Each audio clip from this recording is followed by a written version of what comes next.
If you've ever tried saving for the long term, you know the feeling. That beginning part is just brutal. You're saving, you're scrimping, but it feels like the needle is barely even moving. Well, we're going to break down exactly why that first $100,000 is the absolute hardest part of the journey and how, believe it or not, everything changes once you get there. And hey, it's not just you. Saving up that first big chunk of money is a slow, grueling process. I mean, it can literally take years. It feels just like this, like you're straining with every ounce of your being to push a giant boulder up a super steep hill and you're only gaining, inches at a time? It's exhausting. So yeah, this first part of building wealth, this is the uphill battle. It's a time that is defined almost 100% by your own personal effort.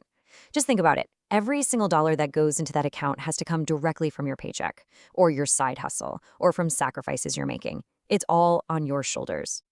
Really, more than anything else, it's a test of your character.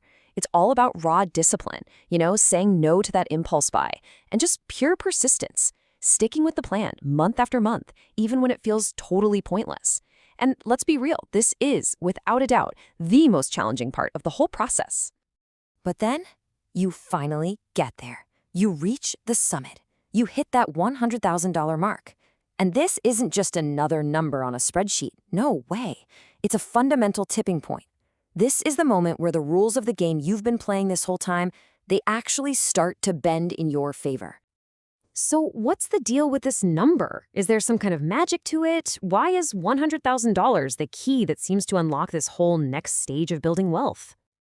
The answer is actually pretty simple. This is the point where your money finally gets a job.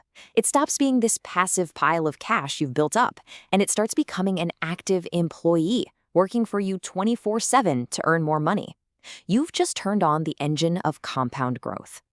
This brings us to a really simple but profound idea, and people often credit it to the investing legend Charlie Munger.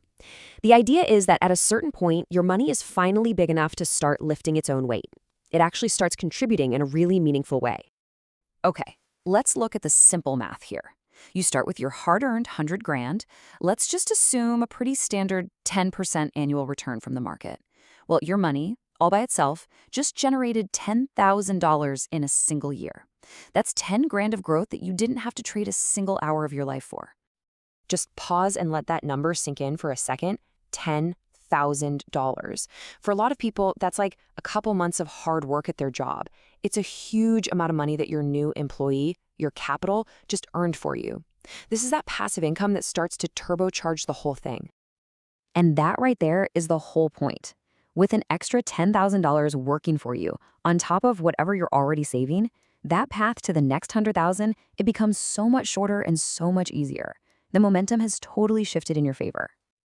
I mean, just look at this comparison. It's so clear. For that first 100,000, the primary engine was you, all you, your sweat. For the second 100,000, it's a team effort. It's your savings plus the returns your money is now generating. The amount of personal time and effort you have to put in, it drops big time because you've got a powerful financial partner working with you. And the secret force driving all of this, of course, is compound interest. It's this incredible, invisible giant that really starts to take over all the heavy lifting for you. You know that boulder you were pushing uphill? Well, you've just turned it into a snowball at the very top of that hill. It starts out small, sure, but it starts picking up more snow, more speed, all on its own. So just remember this. All that struggle, all that discipline it took to get to that first 100,000, it wasn't for nothing. That incredible effort is what was required to get that boulder to the top of the hill. You were creating the initial momentum you needed for a much, much faster and easier journey ahead. Look, this isn't some myth. It's just math. That initial fight is designed to get you to the tipping point. But once you're there, the climb gets easier. It really does. The only question is, are you ready?